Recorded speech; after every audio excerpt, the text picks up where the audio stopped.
Werner slightly off. You can still use your pace from slightly deeper. But I'm beginning to sound like Pep Guardiola now. Overthinking it. But we will. We all do. We overthink it now because it's such a big game.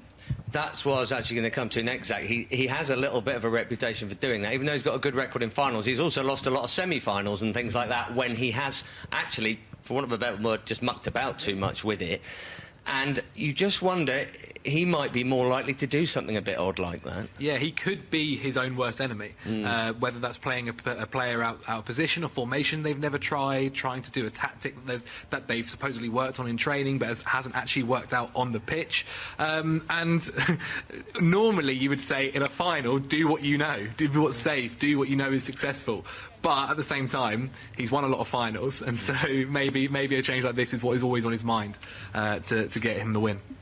Well, I know there's a lot of people who want to see that man starting tomorrow. I wouldn't bet on it, personally, not with any inside knowledge, but there's a shout for it, and it certainly might need him over the course of 2 hours, of course, Olivier Giroud there.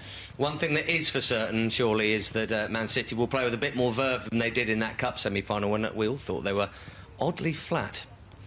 Back to you, boys. The boys are right, aren't they, in talking about the potential for Pep overthinking things, because he does... Let's have it absolutely right. Pep Guardiola is a genius. Like, he can be 5 or 6 steps ahead of anyone at one point, except Thomas Tuchel, because he's shown it this season. But you may get that in the same breath you might get that he overthinks it and complicates things for himself. Do you go into any game against a manager you know has the capacity to either be that far ahead or perhaps tie himself up in knots and think he may do our work for us in terms of preparation? You totally confused me there.